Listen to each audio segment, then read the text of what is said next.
Natutunaw na yung snow, oh. Dati, ano yan, puno yan ng snow.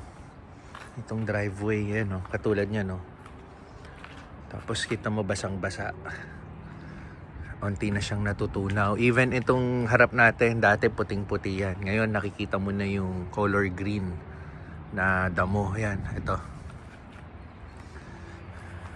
So, ayun, magandang umaga from America. Taylorville, Illinois. So, 7 degrees ang weather natin. Medyo mayabang tayo. Wala tayong makapal na jacket. Pero, kaya naman natin. Medyo nakaka-adjust na tayo, Hindi ko lang sure, pero parang nakaka-adjust na tayo. Ayun, sa bagay, a week ago nasa negative yung weather. Para sa standards ng mga taga dito, mainit na yan yung 7 degrees. Pero sa atin, naku, sobrang lamig pa niyan. Ayun, agenda for today. Ngayon yung araw na appointment ko para mag-apply ng Social Security number. So, yung Social Security number, napakahalagang dito sa Amerika. Dapat meron ka nito. Kung gusto mong mag-apply ng trabaho, kung gusto mong bumili ng kotse, kung gusto mong mag-apply ng lisensya sa pagmamaneho, mag-apply ng ID ng Illinois, or kung saan ka man pupuntang state, yung mga state ID nila, sa pagrenta ng apartment, sa pagbili ng bahay, everything, lahat hinihingi yung Social Security number mo. At yun yung a-applyan natin ngayon. So, last week, nagtatanong-tanong tayo kung paano pumunta ron. Ngayon, nagtanong ako kay ChatGPT. Sabi ni ChatGPT, magpa-appointment muna, and then tumawag din tayo sa hotline nila, which is yun nga yung sabi, appointment. In-appointment tayo today kasi ngayon yung earliest possible schedule dito sa office sa Springfield. Yan, yes, babalik tayo ng Springfield. So, over the weekend, nakita nyo naman sa vlogs ko, gumala kami sa Springfield, kami ni teens. Pero ngayon, solo flight tayo, magdadrive ulit tayo sa Springfield para pumunta sa office ng Social Security, sa pagkuha ng Social Security number. Tawag doon, dito kasi sa Taylorville, walang office for Social Security number. So, yun, mahaba-habang biyahe ulit, pero okay lang. Ganun talaga. And eto, nagbila na naman tayo ng backup natin, makapal na jacket, just in case sa kalagitnaan ng araw biglang umano yung lamig. Pero for now, carry to. May t-shirt ako sa loob. Tapos t-shirt, tapos ito thermal. Yan, tapos papatungan na lang natin ito. And of course, mga requirements natin sa Social Security, dala na natin ang aking birth certificate. Dala ko. Kasama na rin ang marriage certificate. Though hindi naman sinabi na magdala ko nito, pero dadaling ko na rin for backup. Pero ang pinaka-importanting dala ko dapat ay yung passport ko. So dito, habang wala pa yung green card ko, yung card mismo, dapat lagi kong dala yung passport ko kasi yun yung magsisilbing green card ko dito sa Amerika. Para kung masita tayo ng mga authorities dito, yun yung papakita natin. So ayun, puro chika tayo. Bumiyahe na tayo, punta na tayo ng Springfield.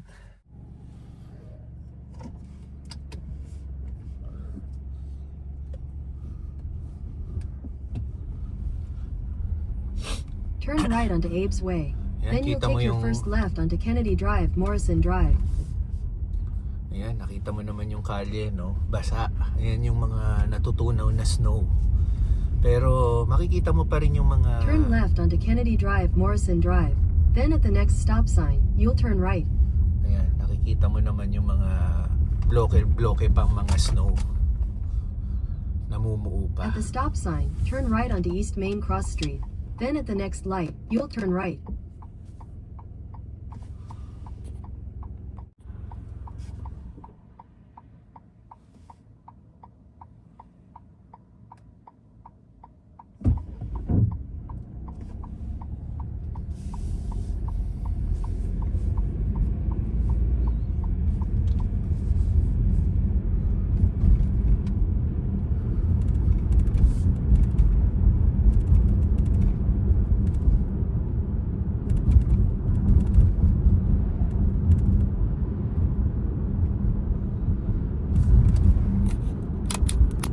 dito,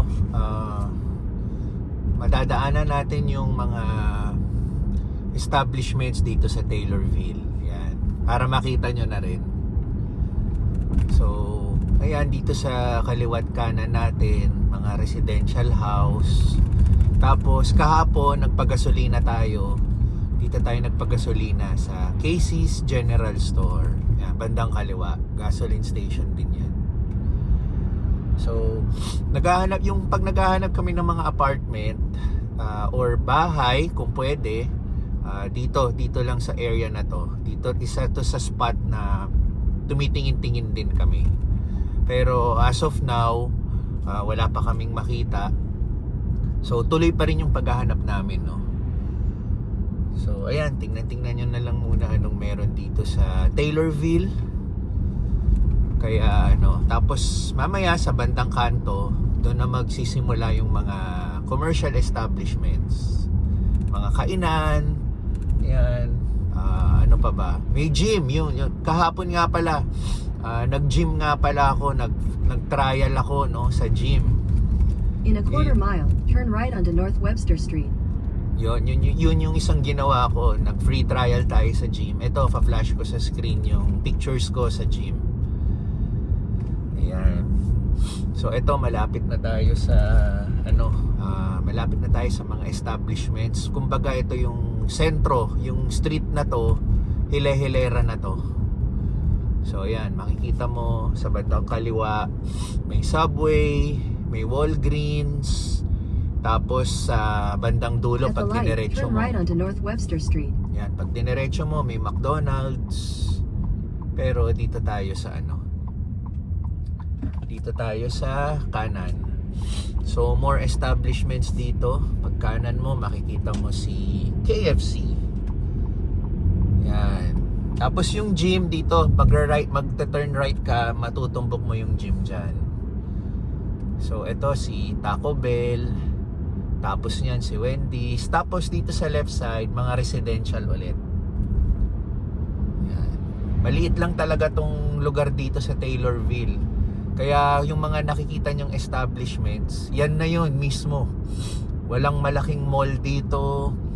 Again, paulit-ulit kong sinasabi, ang pinakamalaking establishments dito na commercial na pwede mong puntahan is Walmart Supercenter.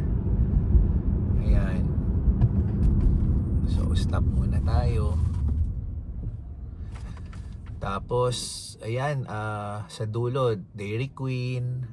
Tapos, sunod-sunod pa rin yan hanggang makarating tayo ng Walmart. Ayan. So, dito sa right side, meron ding groceries. Pag kanan mo, may mga ibang establishments din. So, soon, pag nagvo-vlog tayo, sa mga ibang araw, makikita rin natin yan. Papakita ko rin sa vlog. So, for now, syempre, ang pakay natin, Springfield muna tayo. So, ayun, usad tayo. So, sana, pag na-apply ko na yung social security number ko, mai-release na siya soon. Pero, sabi ng iba, babase ko na lang sa experience din ng kapatid ko.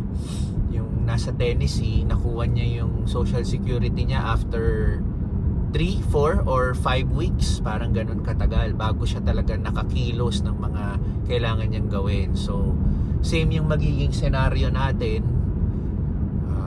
Yun, ganun ang mangyayari. Tapos dito sa right side, nakita mo yung medyo malaking na yan, eskwela yan. Taylorville High School. Yan. Pero hindi dyan si Pixar. May isang school nakita namin yung pwedeng pasukan ni Pixar, no? So again, papakita natin yun sa ibang pagkakataon. Yan, Sonic. Sa kaliwa mo Arby's, tapos ito buy and sell na kotse and Ford dealership.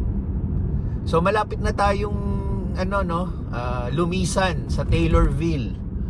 Medyo nasa dulo na tayo ng pag-alis sa Taylorville. Maaano natin dito yung Walmart. Yan, bandang kanto. So more establishments dito sa kaliwang side. Dito sa kanan, mamaya makikita nyo yung Steakhouse, Starbucks. Ayan. So tuloy-tuloy lang. at kasama nyo ako sa biyahe. So ito naman, tingnan nyo sa bandang kaliwa ko, yung AT&T, dyan tayo nag-apply before, nag-inquire.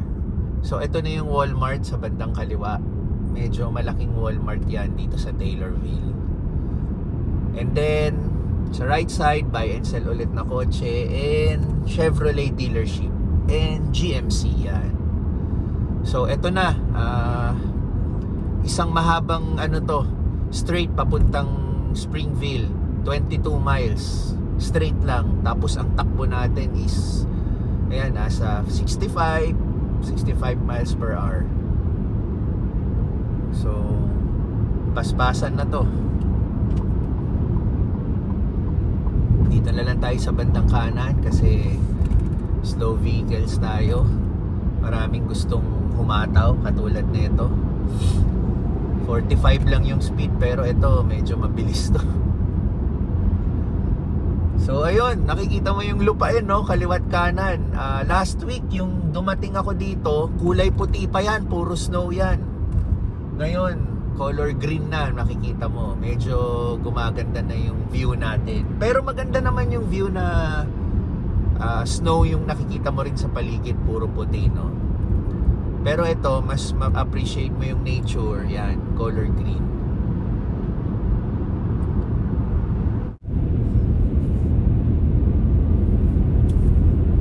Ayun, tapos si Teens, tomorrow hanggang Friday, off day niya na naman.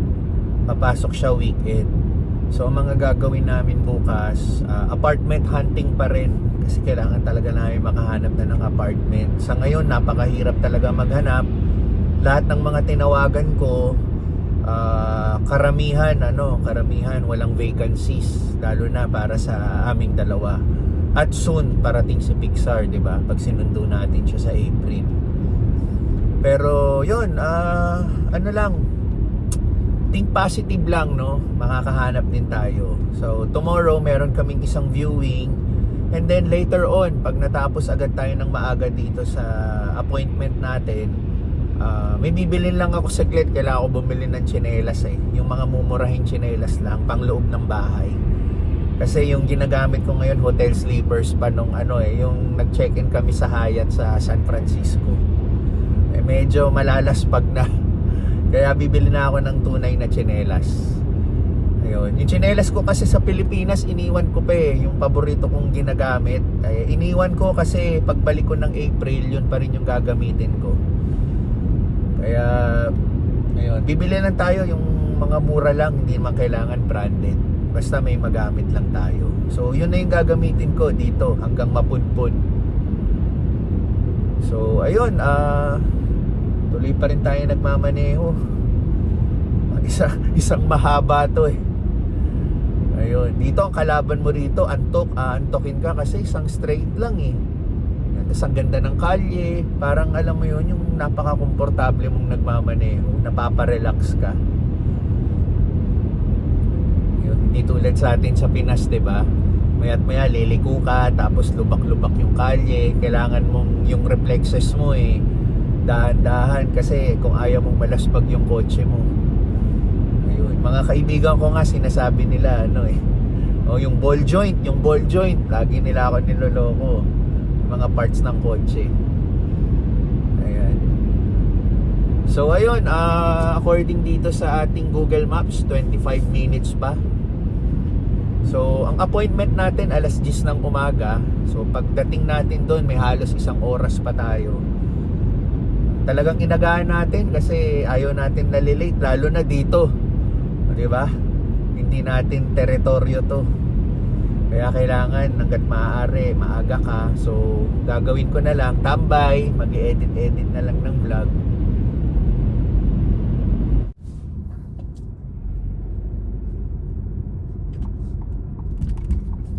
Turn right into the parking lot. Then your destination will be on the left. Social Security.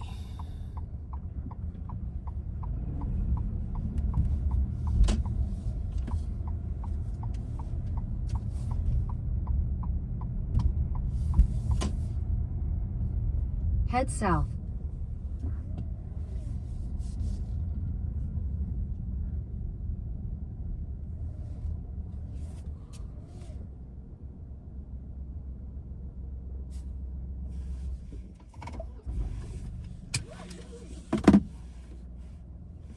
tamang-tama yung sinabi ni Google. So ano tayo, 9:20, alas 10 pa yung ating appointment, pero magre-ready na rin ako. Tatry ko na rin pumasok sa loob, doon na lang ako tatambay. So, pakita natin yung yung labas. Ayan. Ayan. So ayan, paligid ko. Social Security na sign. Picture tayo.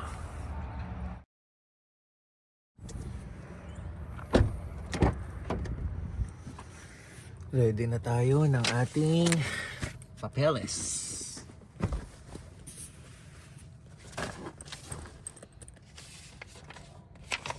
Okay, ang ating birth certificate and marriage certificate para lang sigurado.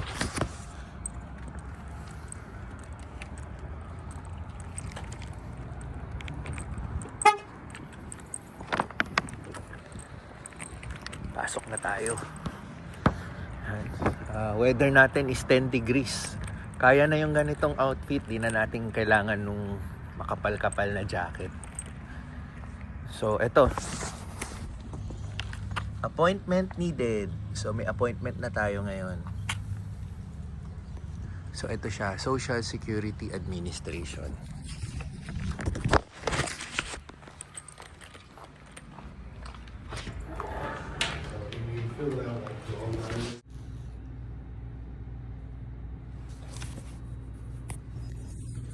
So nakapila na tayo. Sabi ni Kuya Guard no? Pwede na daw akong register dun sa touchscreen nila para tawagin yung number ko, which is yun, yung pinakita ko lang. So yun, kahit wala pa yatang 10 o'clock, baka mapaaga pa tayo. Pwede nang asikasuhin. Basta hindi pinatanong lang yung confirmation ko. Pinakita ko yung email sa akin last week, yung nagpa-appointment tayo today. So, sana tuloy-tuloy mapaaga tayo. Nandito tayo sa loob ng office nila. Kaya bye-bye muna.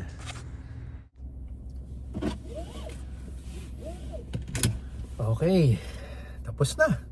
Ganun lang kabilis. Chinek lang yung mga documents. Tapos sabi, i-mail na lang. Ino-notify ako via email or So, magbibigay ka ng address. Ang binigay kong address yung sa kapatid ko muna sa Tennessee kasi kailangan mong magbigay ng stable address dahil ngayon wala akong mabigay na address dahil nakastay kami sa hotel pa at naghahanap pa kami ng apartment. So i-mail na lang yan sa bahay ng kapatid ko sa Tennessee. So ipapamail na lang natin dito sa Illinois once na na-receive niya. Yung tagal, according kay ChatGPT, tinanong ko, usually it takes 7 to 14 days daw. Pero sabi dito, may mga backlogs pa sila inaasikaso. So, ideal talaga yung 7 to 14 days. Pero, usually 3 to 4 weeks yan. Naalala ko nga, yung sa kapatid ko, nakuha niya yung social security niya. Yung nandito siya sa US 2 years ago.